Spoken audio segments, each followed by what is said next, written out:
Shalom, shalom. Selamat pagi buat Bapak Ibu yang ada di Indonesia. Tentunya buat kami yang ada di New York, selamat sore menjelang malam. Dan untuk Ibu Murni yang ada di Jerman, selamat tengah malam ya. Bapak Ibu, hari ini adalah hari Senin, kita memulai kembali renungan pagi bersama Sema Adonai setiap hari Senin sampai hari Sabtu. Hari ini kita akan dilayani oleh Bapak Pendeta Daniel Palungan. Bapak Ibu, mari kita berdoa terlebih dahulu. Mari kita satukan hati ya. Bapa Surgawi, Bapa yang kami sembah di dalam nama Yesus, kami bersyukur dan berterima kasih kalau kami berkumpul di Jumsema Adonai.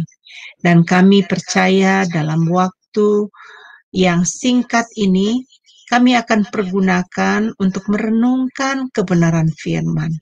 Bapa, kami tahu Engkau akan berbicara kepada kami. Kami mau mempersiapkan hati kami supaya Engkau menyatakan isi hatimu ya Bapa. Pakailah Bapa firman Tuhan hari ini untuk menyatakan apa yang Engkau inginkan kepada kami semua. Hamba-Mu yang telah Engkau kirimkan, berkati dia Bapa. Urapi dia lebih lagi, lebih dahsyat Bapa, supaya dia bisa menyampaikan isi hati-Mu. Bapa, kami percaya Pendeta Daniel hari ini menerima urapan yang baru Tuhan, yang Engkau pakai setiap hari. Terima kasih Bapa, kami serahkan renungan kami dari awal, pertengahan sampai akhir, dan kami percaya Allah Roh Kudus memampukan kami semua. Terima kasih Bapa, di dalam nama Yesus kami berdoa. Haleluya, amin. Ada amin Bapak Ibu yang terkasih di dalam Tuhan. Mari kita dengar pujian pertama yang akan dinyanyikan oleh Ibu Murni dengan tema Hatiku Percaya. Dipersilakan.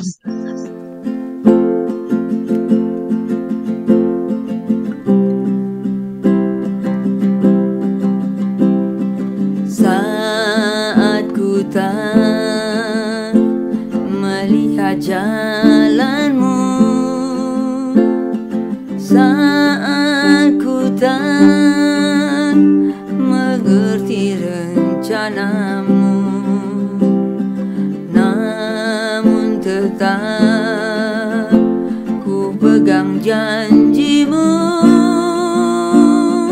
Pengharapanku hanya padamu. Hatiku percaya,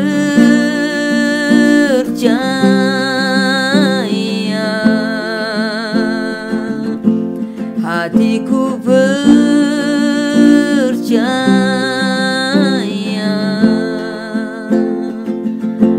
hatiku percaya,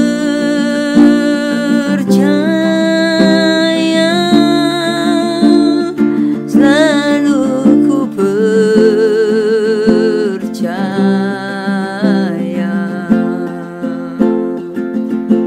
hatiku percaya,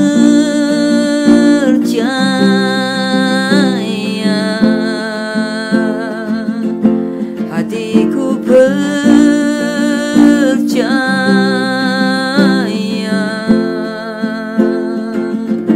hatiku percaya,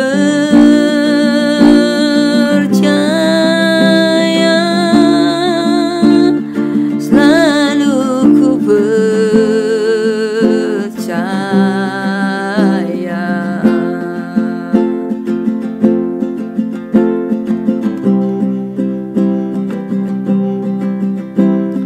Saat ku tak melihat jalanmu, saat ku tak mengerti rencanamu, namun tetap ku pegang janjimu.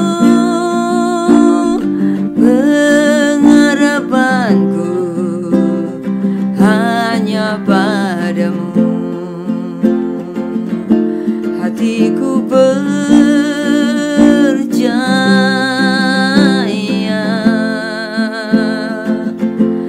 hatiku percaya,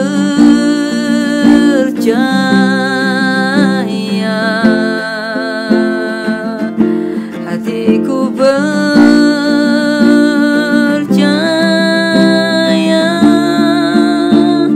selalu ku percaya.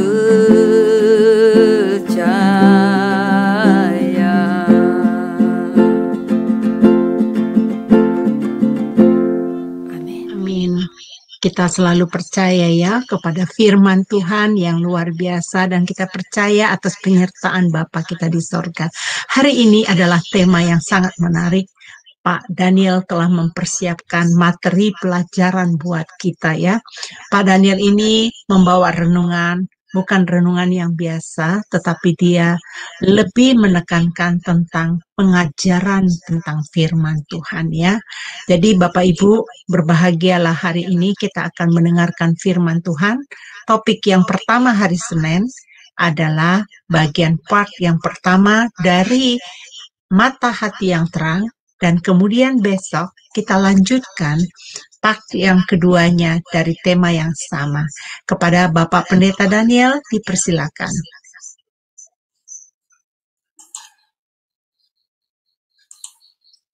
Salam saudara yang terkasih di dalam Tuhan. Selamat pagi, selamat sore, dan juga selamat malam.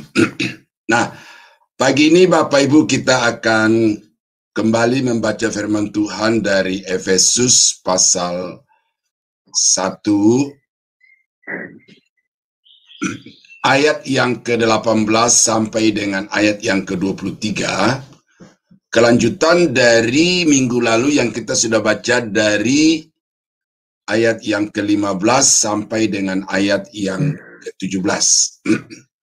Nah, Efesus pasal 1 ayat yang ke-18 sampai 23 berkata demikian. Dan supaya ia menjadikan mata hatimu terang, agar kamu mengerti pengharapan apakah yang terkandung dalam panggilannya, betapa kayanya kemuliaan bagian yang ditentukannya bagi orang-orang kudus, dan betapa hebat kuasanya bagi kita yang percaya sesuai dengan kekuatan kuasanya yang dikerjakannya di dalam Kristus dengan membangkitkan dia dari antara orang mati dan mendudukkan dia di sebelah kanannya di sorga, jauh lebih tinggi dari segala pemerintah dan penguasa dan kekuasaan dan kerajaan dan tiap-tiap nama yang dapat disebut, bukan hanya di dunia ini saja, melainkan juga di dunia yang akan datang.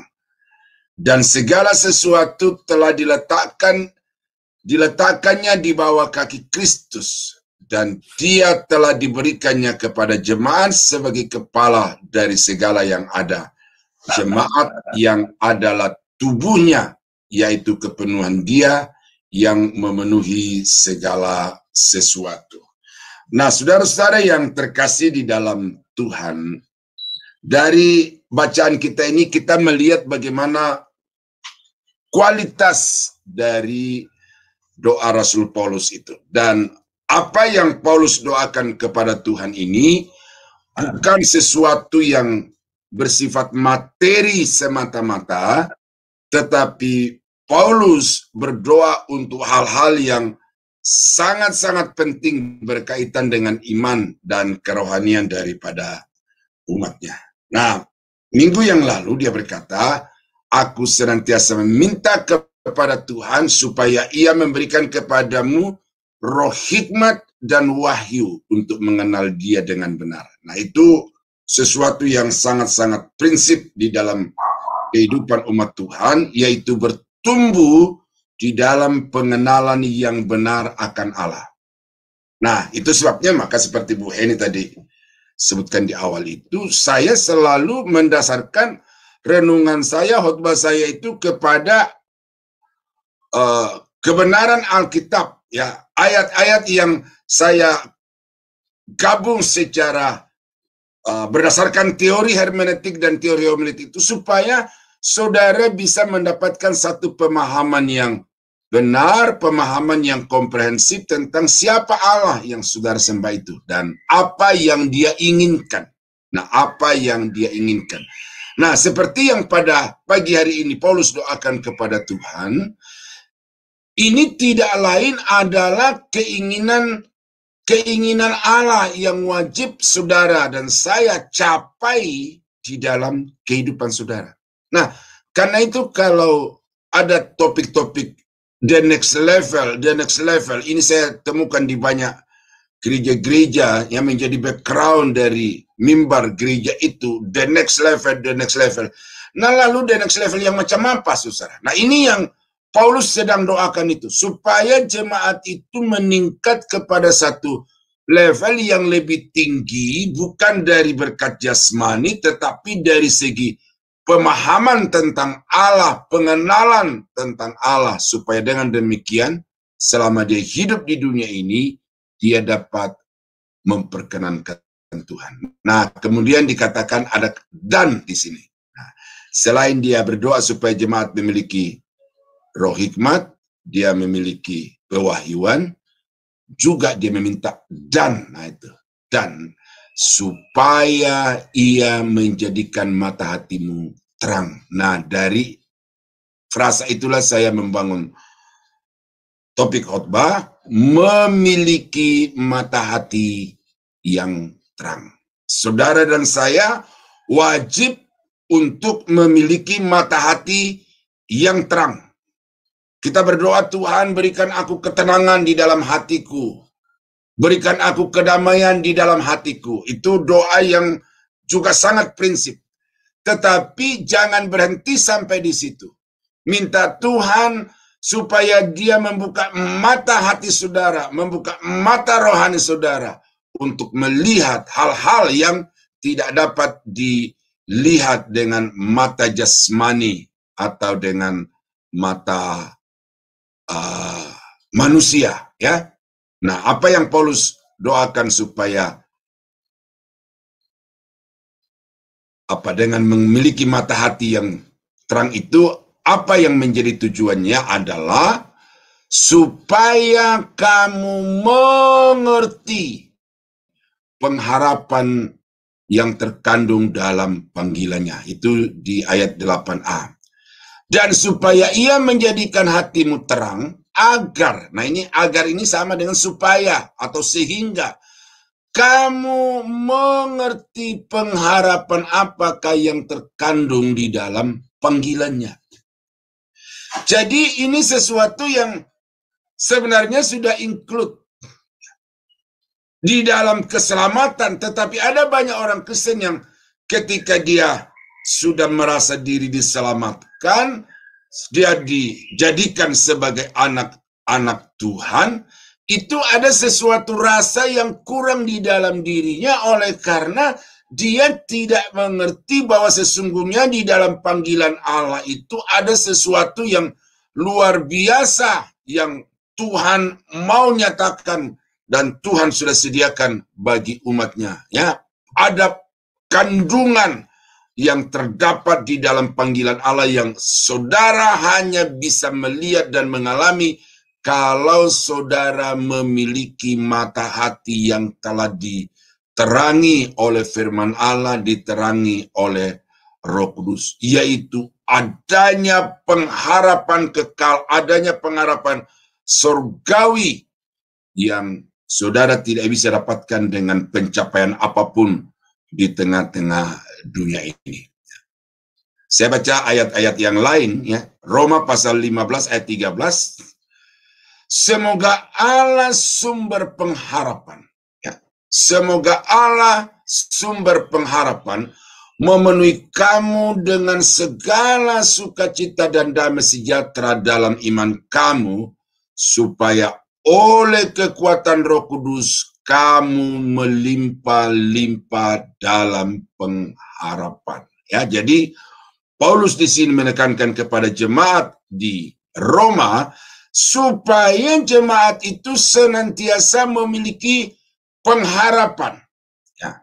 Di tengah-tengah aniaya, di tengah-tengah persekusi, siksaan, pembunuhan yang jemaat alami di kota Roma itu, Paulus menekankan kepada mereka supaya mereka senantiasa memiliki pengharapan. Karena pengharapan itulah yang akan membuat mereka senantiasa penuh dengan sukacita di dalam menjalani hidup ini. Seperti yang dia katakan di dalam Roma pasal 12 ayat yang ke-12, bersukacitalah dalam pengharapan, sabarlah dalam kesesakan, dan bertekunlah di dalam doa. Nah, ini Paulus mengharapkan itu kepada jemaat di Roma, karena memang saudara kalau kita baca di dalam Roma pasal 10 ayat yang ke-9 dan 10, sebab dengan hati orang percaya dibenarkan, dengan mulut mengaku diselamatkan. Ini apa maksud dari kata-kata itu?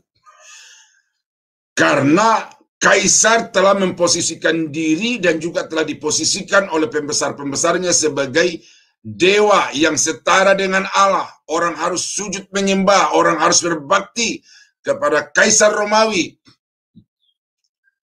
Lalu orang-orang yang tidak mau membaktikan diri atau menyembah kepada Kaisar, maka satu alamat pasti adalah mereka harus dienyahkan dari tengah-tengah dunia ini. Mereka harus ditangkap, disiksa, diperkelahikan dengan binatang-binatang buas, dikumpulkan di lapangan, disiram dengan ter, lalu dibakar, dijadikan sebagai api unggun, diikat di pohon-pohon di pinggir-pinggir jalan, disiram dengan aspal atau ter, baru kemudian dinyalakan menjadi obor pada malam hari.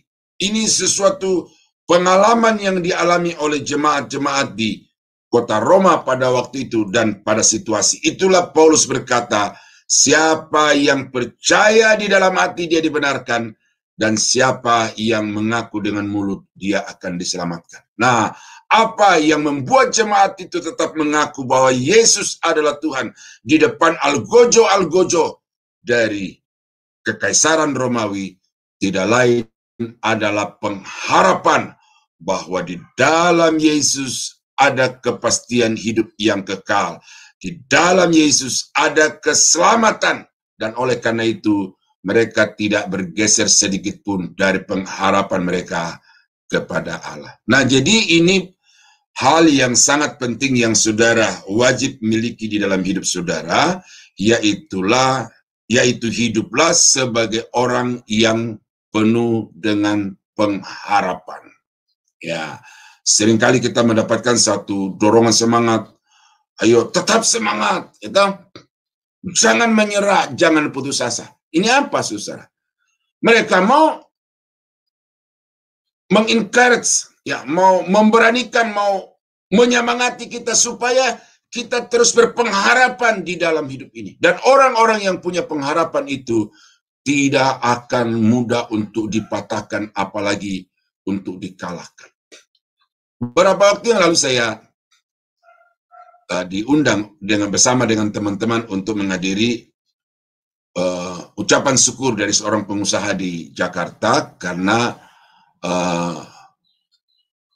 mamanya itu berulang tahun, bertepatan juga dengan ulang tahun pernikahan dari pengusaha ini.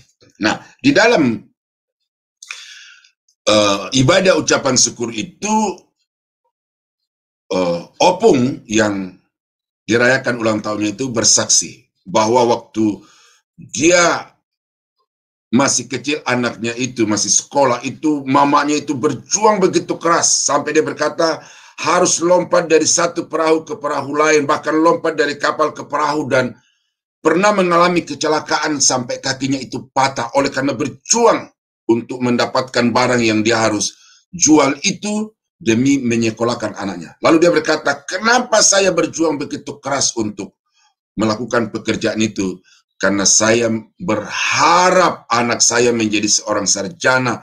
Saya berharap anak saya masa depannya lebih baik daripada kami, suami istri. Artinya opung itu dengan suaminya. Nah, jadi saudara-saudara, pengharapan itu akan membuat kita semangat untuk menjalani hidup ini. Pengharapan itu akan memberikan kepada kita kekuatan untuk menghadapi segala tantangan. karena kita percaya bahwa di balik daripada pergumulan hidup ini ada kemenangan yang gilang gemilang.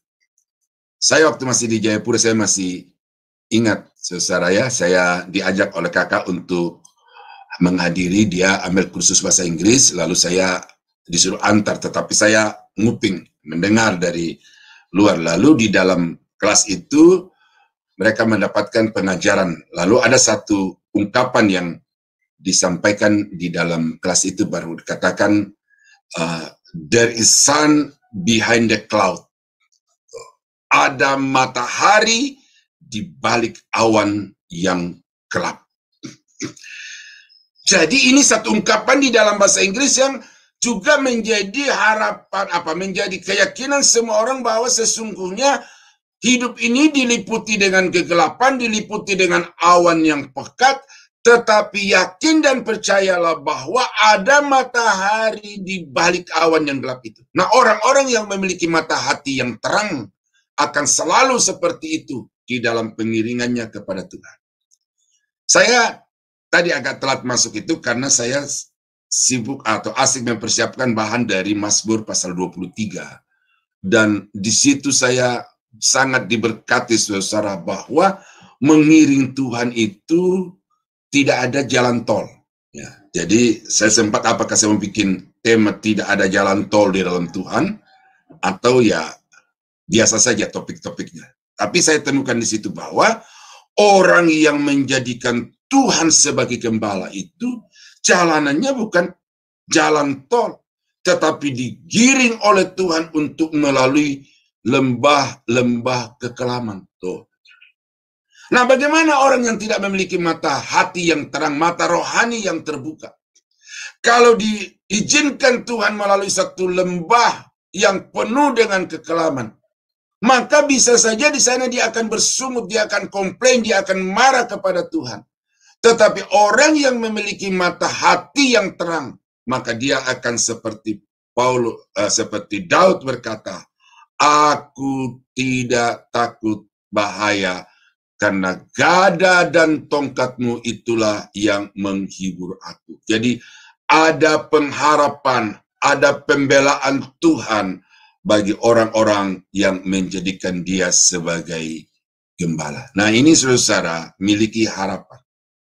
Orang-orang yang punya pengharapan itu akan optimis, akan semangat di dalam menjalani hidup ini. Sekalipun pada realitanya kita menghadapi banyak beban, banyak pergumulan, dan banyak tanggungan hidup ini. Nah, itu yang menjadi tujuan pertama kenapa Paulus berdoa supaya jemaat memiliki mata hati yang terang, itu adalah supaya jemaat itu memiliki pengharapan.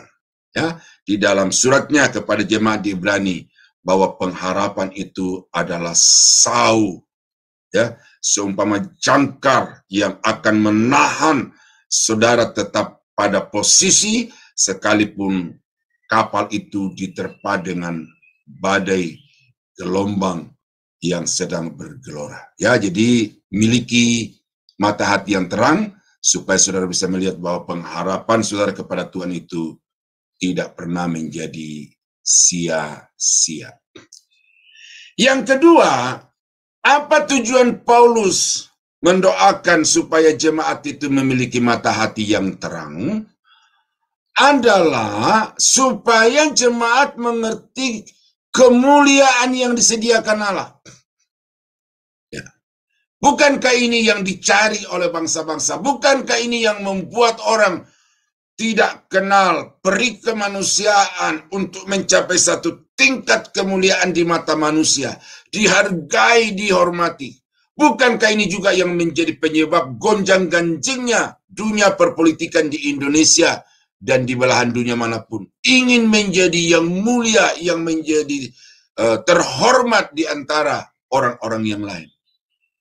Dan orang-orang Kristen tidak perlu mengejar itu, tidak perlu mengorbankan orang lain untuk mendapatkan itu, karena sesungguhnya Allah telah menyediakan kemuliaan bagi orang-orang yang percaya kepadanya. Ya, saya bacakan ayat lengkapnya dari ayat 18. dan supaya ia menjadikan mata hatimu terang agar kamu mengerti. Ya, perhatikan, saya sudah sambung menjadi kalimat-kalimat yang utuh dengan warna ini, agar kamu mengerti betapa kayanya kemuliaan bagian yang ditentukannya bagi orang-orang kudus.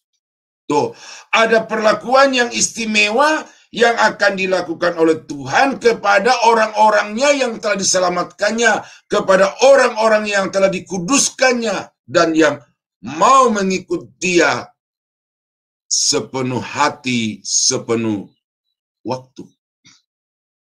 Paulus berkata di dalam Roma pasal 8 ayat yang ke-18. Sebab aku yakin bahwa penderitaan zaman sekarang ini tidak sebanding dengan kemuliaan yang akan dinyatakan oleh Tuhan kelak. Jadi ada kemuliaan, ada kebanggaan, ada kesukaan yang sesungguhnya Tuhan telah sediakan.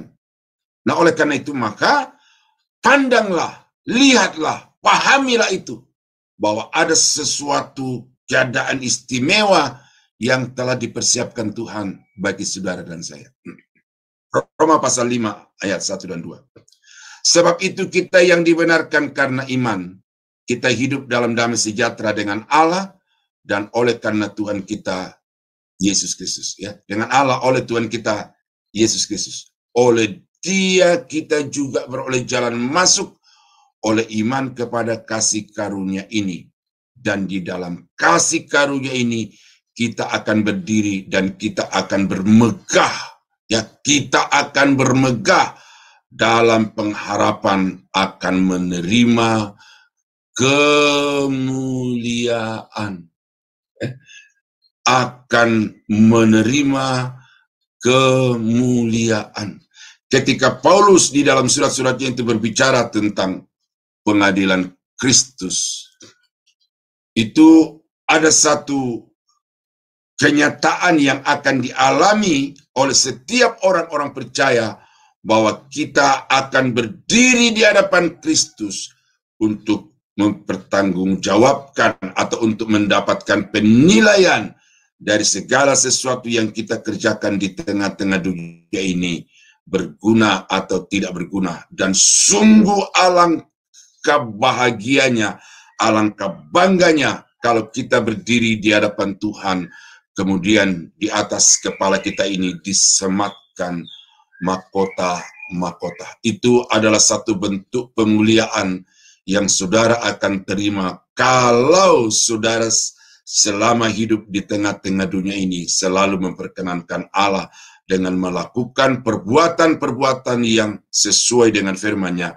Maka saatnya akan datang, saudara akan berdiri di hadapan Kristus, dan di atas kepala saudara akan diletakkan mahkota. Mulai ada 5 macam mahkota itu. Ya, dan Yesus juga berkata, "Sabaslah hai hambaku yang setia, engkau telah setia di dalam perkara yang kecil, aku akan memberikan kepadamu tanggung jawab di dalam perkara-perkara yang besar." Dinaikkan, ditingkatkan, dimuliakan di dalam karir, di dalam tanggung jawab. Nah, Titus 2 ayat 12 dan 13.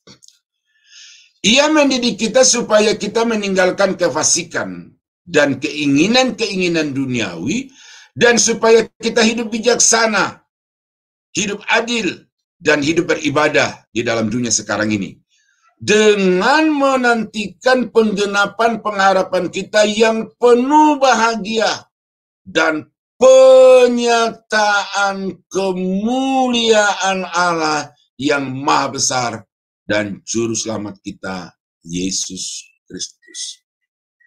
Saudara-saudara, kalau saudara mengikuti doktrin eskatologi itu secara sistematis, komprehensif, saudara akan melihat ada satu fase, ini dikatakan juga oleh Paulus di dalam Roma pasal 8 itu, bahwa ada saat nanti akan terjadi prosesi yang maha agung, yang maha akbar.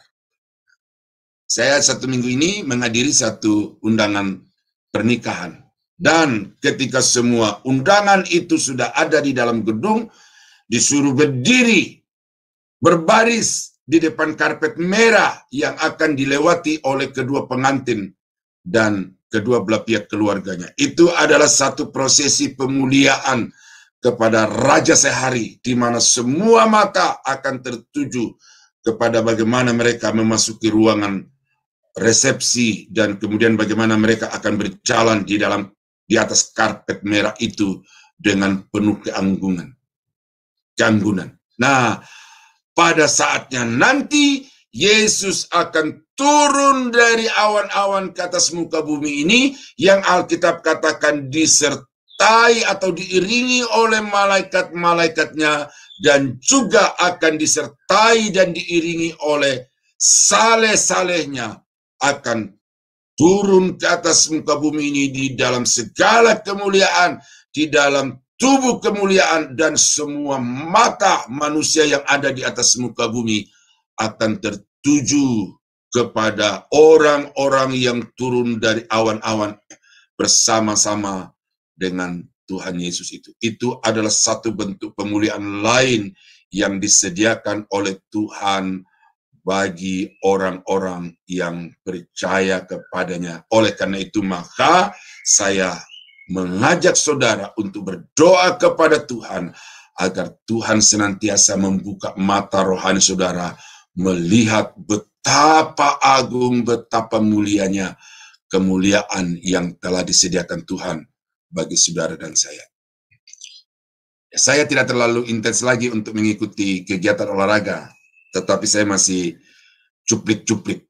Ya, saya perhatikan ketika Messi menuju kepada panggung kehormatan untuk mendapatkan piala kejuaraan, untuk mendapatkan penghargaan sebagai pemenang Ballon d'Or. Itu semua lampu sorot diarahkan kepadanya, seluruh stadion mata tertuju kepadanya, dan seluruh televisi di dunia itu akan menjadi pusat perhatian dari penggemar sepak bola.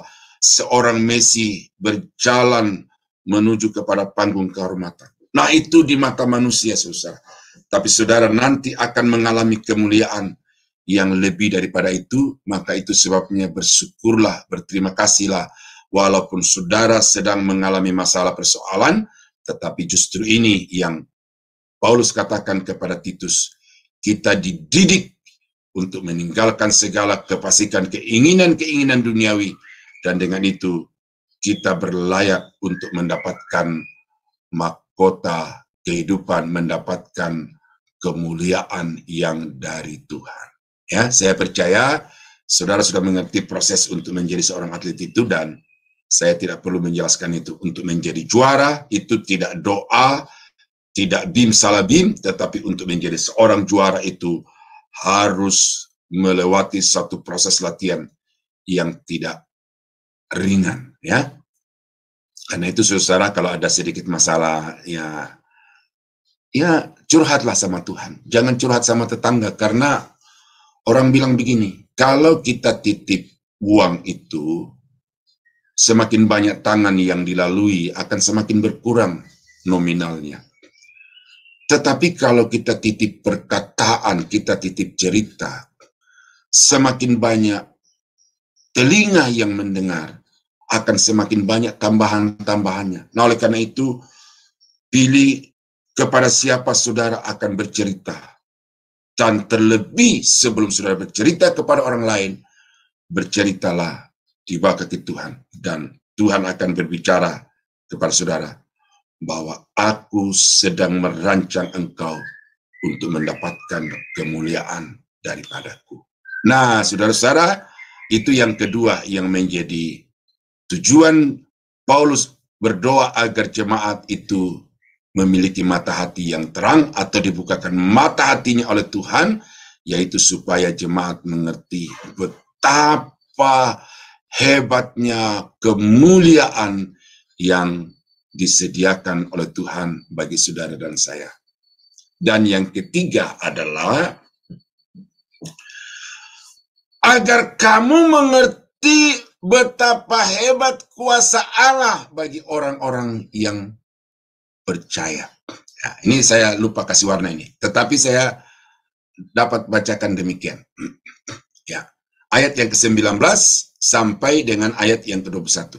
Ya, aku berdoa supaya kamu memiliki mata hati yang terang, agar kamu mengerti, ya, baca dari ayat yang ke-18 itu, agar kamu mengerti betapa hebat kuasanya bagi kita yang percaya. Tuh, betapa hebat kuasanya. Nah, ini berbicara tentang otoritas yang disediakan Allah bagi orang-orang yang percaya kepadanya, sehingga di dalam menghadapi segala tantangan, di dalam menghadapi segala persoalan dan pergumulan hidup, dia tidak akan kalah, tetapi dia akan mengalami kemenangan demi kemenangan. Oleh karena apa? Oleh karena betapa hebat kuasa Allah yang tersedia bagi orang-orang yang percaya kepadanya. Dan apa jaminan kuasa itu? Dikatakan sesuai dengan kekuatan kuasanya yang telah dikerjakannya di dalam Kristus, dengan membangkitkan dia dari antara orang mati dan mendudukkan dia di sebelah kanannya di sorga. Nih, perhatikan huruf 1. Jauh lebih tinggi dari segala pemerintah. Pemerintah mana yang hebat di atas muka bumi ini? Ya, ada 3 kekuatan superpower: Amerika, Rusia, dan Cina. Ya, orang-orang akan kagum dengan kekuatan dari ketiga negara ini secara militer dan juga secara ekonomi. Ya, tetapi betapapun hebatnya pemerintah-pemerintah dari 3 negara besar ini, itu Alkitab mengatakan di sini, kita akan mengalami kuasa Tuhan yang jauh lebih hebat daripada pemerintah dan penguasa dan kekuasaan dan kerajaan.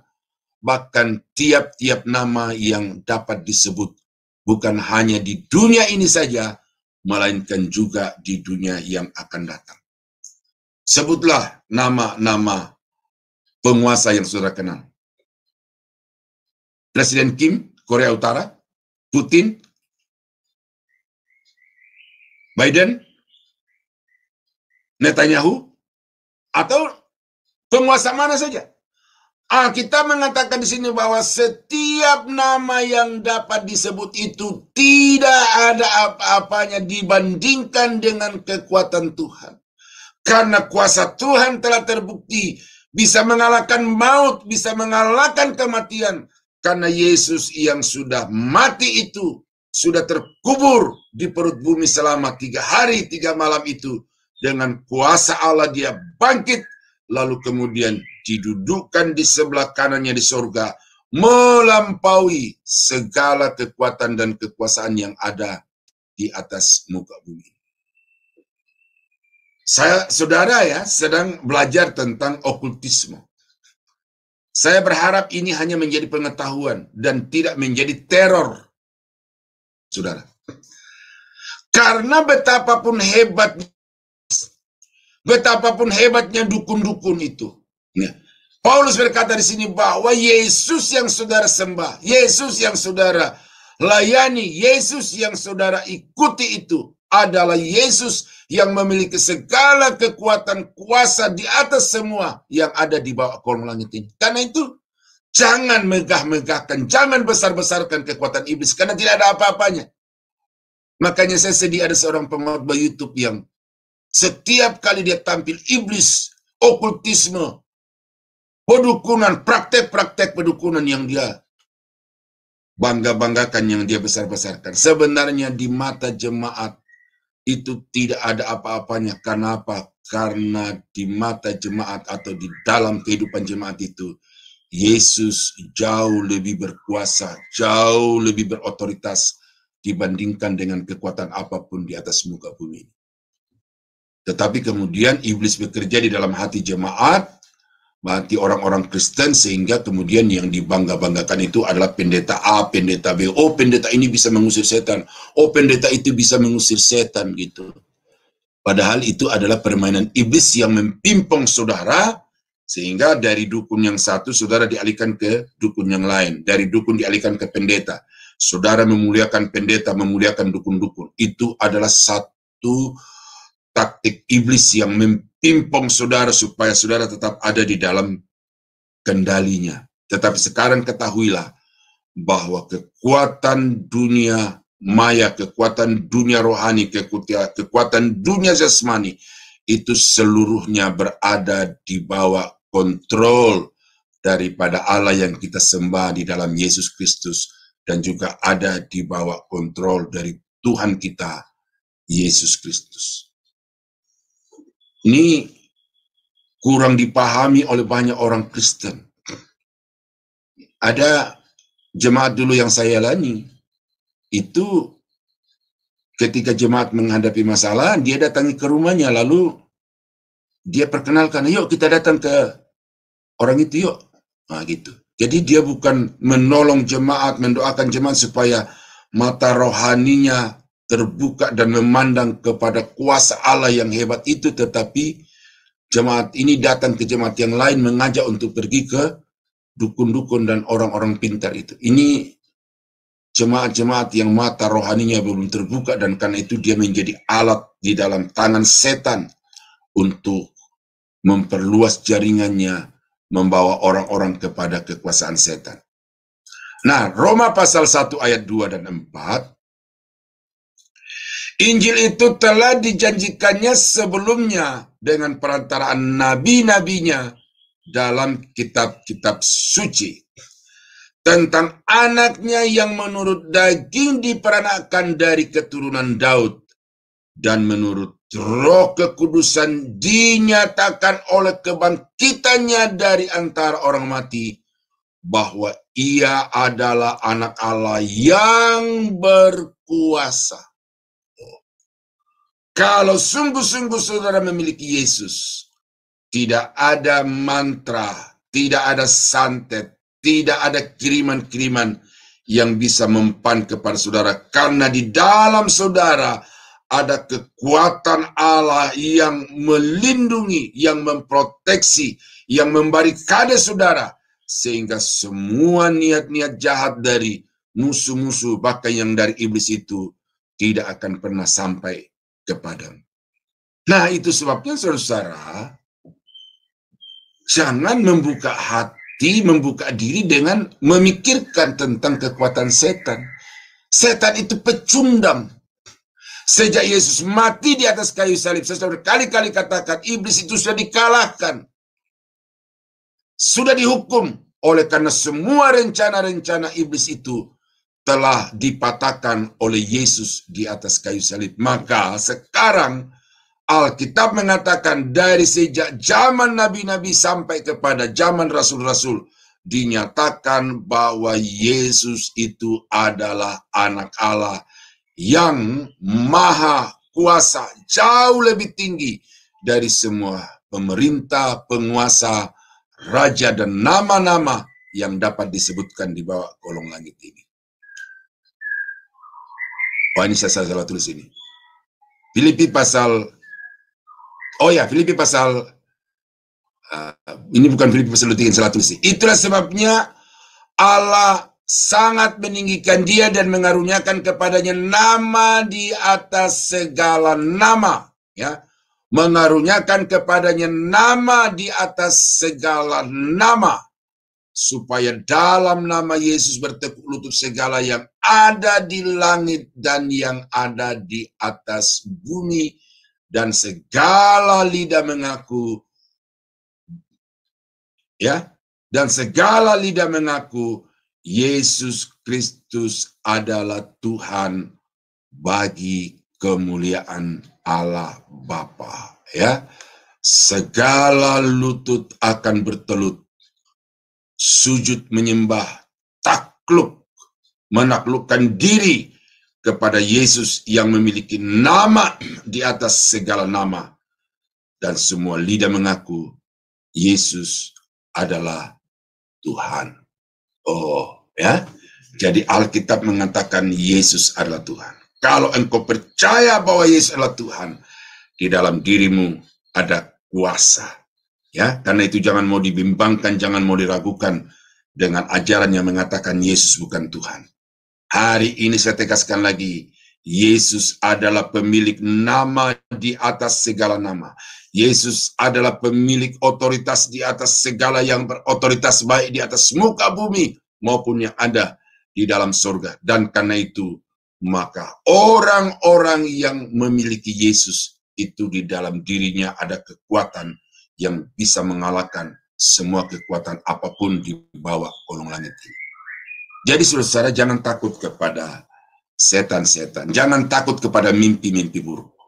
Yaitu adalah intimidasi yang didatangkan oleh iblis. Karena itu maka Paulus berdoa, dan ini menjadi doa saya kepada saudara dan saya juga pada hari ini, supaya Tuhan tetap mencerahkan hati kita, agar mata hati kita tetap terbuka lebar untuk memandang betapa hebat kuasa Allah yang dinyatakannya kepada kita, yang sudah dibuktikan melalui membangkitkan Yesus dari antara orang mati.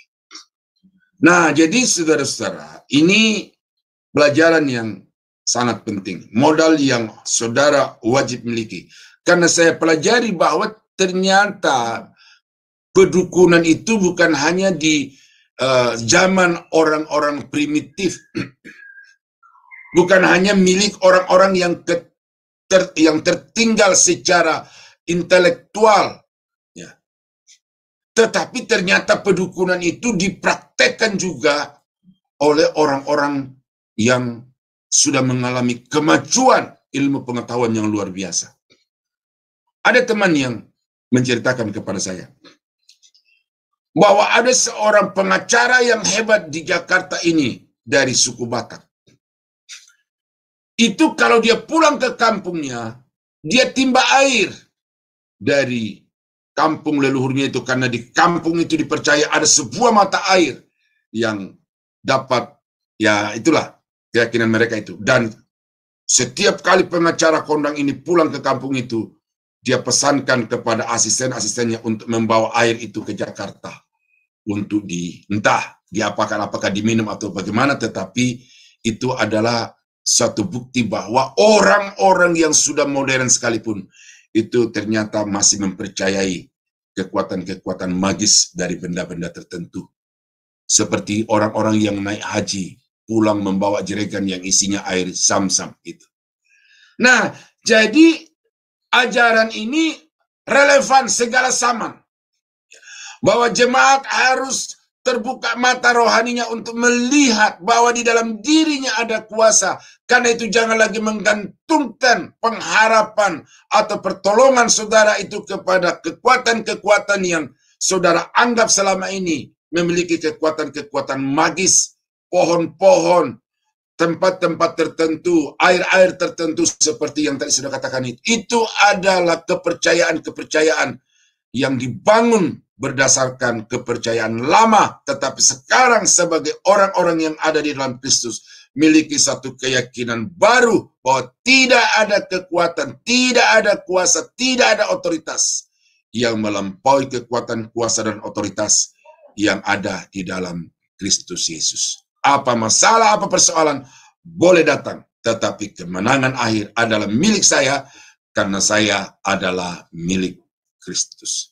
Itulah 3 hal yang saya sampaikan pada pagi ini sebagai part pertama dari orang Kristen yang memiliki mata hati yang terang. Dan kiranya apa yang saya sampaikan 3 poin ini membuat saudara itu semakin bangga punya Tuhan, semakin sukacita melayani Tuhan, dan semakin menggantungkan diri kepada Tuhan. Karena ternyata di dalam Tuhan itu ada hal-hal yang tidak dapat kita dapatkan secara dunia ini.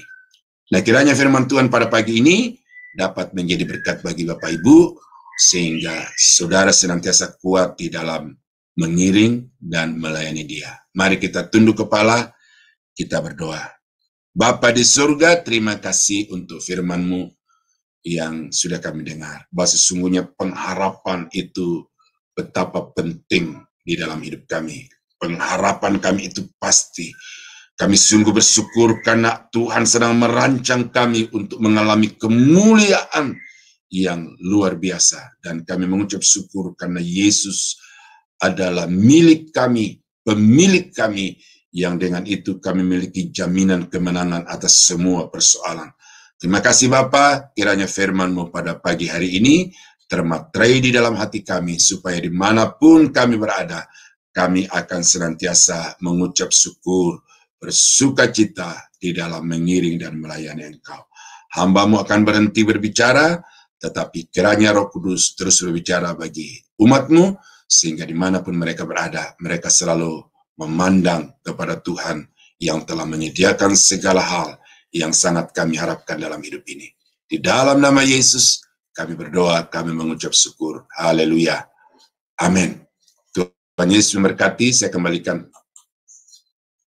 Ya, baik. Terima kasih Pak Daniel. Hari ini belajar dari Rasul Paulus ya, bagaimana kita berdoa kepada Tuhan. Allah memanggil kita, dan kita adalah umat-umat pilihan Tuhan, dan kemudian apakah kita sudah paham setiap kita untuk mempermuliakan Tuhan ya. Jadi biarlah doa yang Paulus harapkan itu kepada kita juga kita bisa terapkan di dalam kehidupan kita sehari-hari, mempermuliakan Tuhan dari berbagai aspek kehidupan kita. Dan agar dunia tahu betapa Allah kita itu berkuasa. Baik Bapak Ibu, kita akan masuk di dalam pujian yang kedua yang akan dibawakan oleh Ibu Murni. Hatiku kepada Ibu. Air mengalir yang tiada pernah berhenti. Air mengalir yang tiada pernah berhenti.